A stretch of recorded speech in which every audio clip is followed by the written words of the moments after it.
That's what's scary. Not scary, but it's be interesting to see what happens with Jon Jones. Yeah. Because now they suspend for a year, right? And he's been out even longer. And then before that, so they're stripping his title. And then Dana, obviously, you know, he never sticks to what he says. Sometimes he does, but he goes, he'll never be a main event again. Like, we can't book him as the main event because we can't trust him anymore. Wow. I know, right? So for Jon, granted, he's doing that flow grappling event against... Get the fuck out of here.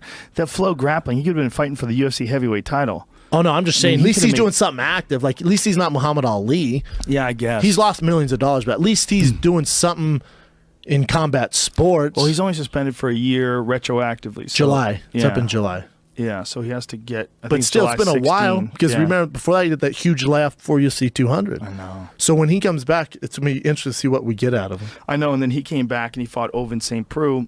And, you know, looked kind of tentative. And then you saw Jimmy Manuwa run through Ovince St. Preux. All these guys are getting better. They're getting better. They're rising up. And, you know, Rumble's fighting DC for the title again. That's going to be a real interesting fight. Super interesting. Because remember, Rumble did land that huge shot on DC and flattened him. Yeah, who knows? In this fight, he's got Neil Melanson in his corner now. He's had him for a few years now. He's worked with a lot on his grappling. I guarantee he's concentrated a lot more on his wrestling. There's a lot of videos of him running wrestling drills. Wrestling nonstop? Yeah, so he's preparing. He's preparing to get up. He's preparing for takedown defense. It's a fun fight, man. It's a toss-up for me. Toss-up. And then Jon Jones has all this laugh. He comes back and let's say Rumble, for whatever reason, wins. He's like, what's up, man? Yeah, let's do it. Well, why do you think he's going to get a straight shot at the title? I don't even know if he would get a straight shot at the title upon coming back. You know, that's what everyone wants to see, though, isn't it? Maybe. That's what the fans demand. There might be something going on by then. By the time this time rolls around next year, or July rolls around, so he's free in July. Whether that means, see, I don't know how suspensions work, but what had been explained to me is performance-enhancing drug suspensions don't even allow you to train with other fighters who are on the roster. Really? Yes. When your suspension is up, then you can train with them. I don't think you're even supposed to be sparring with them. What? Once they hand down a suspension... They don't have that regulation, I don't know about that, man. Is that right? Look that up, Jamie. I don't think that's true. We're going to wrap this up soon. Yeah, I don't think that's true. I hope it's not, because it's crazy. Because you could help your teammates. Even if you're suspended, you could still train and help your teammates. And also sharpen your sword a little bit. Yeah, it's like telling a guy who's an accountant, you're suspended for a year, you can't even touch a calculator. Where at night, he's touching calculators.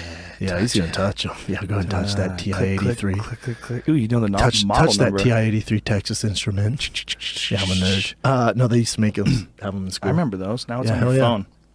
Now your phone's like 1,000 times better. Calculator. That TI-83 was like a fucking elongated Game Boy. Yeah, like the calculator business, man. They took a hit. they're no longer around. Yeah, who's buying calculators? They're like Blockbuster. There's none of them left, man. It's over. Did you say anything, Jamie? See anything? The first article I clicked on was the one from last year. So I don't think so. But the other thing, to your point, where you don't think who says he'll get a title shot, the light heavyweight division is just dinosaurs besides the top few guys. They're so old. John's like, I'm not fucking fighting Shogun again. I don't know if How dare you fight again. But Jimmy Manuwa was a very dangerous fight for anybody right now. He's a dangerous fight for Jon, too.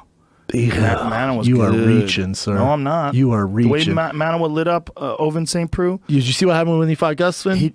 He got cracked. Yeah. Did you see what happened when he fought Rumble? He got cracked. He got dealt with. But that's part when of he fought Upper Echelon, he got game. dealt with. Right. It's part of the game. Well, Ovince St. Preux just went fucking the full distance with Jon Jones in a tough fight. With a sleepy Jon Jones. And had a broken arm. Yeah. Got his arm broken that fight, Jon broke that arm by throwing kicks, right? Yeah, but my point is, he went the distance, and St. Preux took him out pretty quick. I think not St. Preux, rather. Jimmy Manuwa took him out pretty quick. I think Manuwa was super dangerous. Very fluid. Very fluid with his striking. It'd be a dangerous first round for Jon in his comeback fight. I think taking him down and beating him up on the ground would be Jon's best option. 100%. He's a trip him, throw him to the ground, and submit him. Also, Jon's different than anybody else in his length and his ability to use it. Doesn't get hit, really. And his wrestling's so fucking good.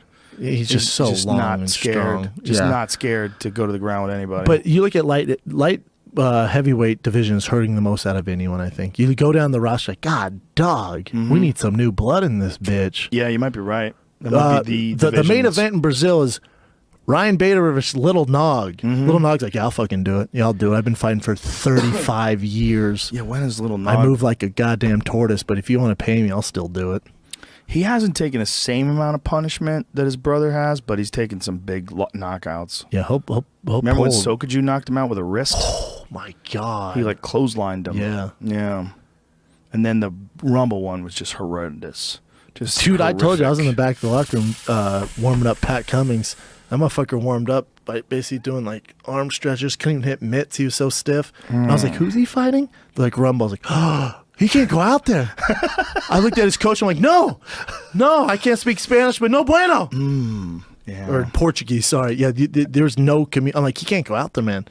I wanted to grab his leg like a 3-year-old and not let him walk out to the octagon. I think Brazil is such a huge hotbed for MMA right now. It's so gigantic that they need Brazilian stars.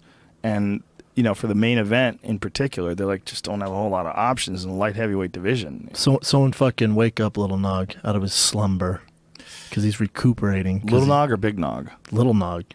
Because they're waking him up out of slumber. Because Big Nog's done. Right, he's done. Little Nog, they woke his ass up and he's like, yeah, I'll fight Bader. I mean, he's probably asking for another fight. But outside of him, what other good light heavyweights from Brazil that are in the UFC that you could like sell a main event are? Glover, but they already fought. Right, but Glover just got cracked too, and he should probably take quite a while off after that knockout. That was the kind of knockout that you need to like not do nothing. Yeah, for he a needs long to lay time. low. Yeah, he got flatlined. I mean, so you got that light heavyweight, you got Shogun, which I don't know what's going I think on. Shogun's got to be done. If he's not done, he's probably real close to being That's done. what I'm saying. Look at light heavyweight, bro. Go through. It's true. It. But in Brazil, though, even more so. Like as far as like Brazilian fighters, as far as fame, Machito got suspended suspended for a long fucking time. Doesn't he have a 2-year? I'm not sure. It's not good. I don't know if they've decided or not, but I felt like he got suspended for 2 years. I mean, just look at the Brazilian fighters, especially, you're right, light heavyweight. And Machida was going 85 anyway. He can float between 205. I'm just thinking 205 guys he could line up with in Brazil. Yeah, not a lot. Not a whole lot. I mean, Bader already fought Lyoto. You could sell that as a rematch because remember, Lyoto knocked him out. In L.A., yeah, bad. Yeah. But he's suspended. You're right, though. Especially, there's not a lot of new blood in Brazil. No. Look at Jose. Look at the faces. Anderson Silva, his leg fell off. He just lost to Bisping. And then you got, then he lost to DC. So he's basically done. Well, Thomas Almeida was looking really good before Cody Garbrandt came around. Ooh, he murked him. Oh, who's homeboy that TJ Dillashaw's fighting? Hits like a fucking Mack John truck. Lineker. That's a good fight. Very good fight. Lineker's Dominic terrifying. They told TJ, like, listen, we did think you beat Dominic Cruz. You're not getting a title shot. We're going to do Garbrandt. Here's fucking Lineker, though. And if Garbrandt wins and TJ wins, it's a big if on both sides, right? Who knows? It's a big, big if. Especially on the Dominic Cruz side. Good luck hitting that guy. I know, but if he does land. If he lands, he knocks everybody out. I'm a Garbrandt fan, man. He's my favorite at that weight class. I love that dude. He's a old school, young, that weight class, 135. He reminds me of Chuck Liddell. He's a fucking just savage. Real small and He's a savage. No doubt. Good looking dude too. You like him? Bitches out. You like it? I like it. I like the whole package. I like the knockout power. I like that he murks dudes.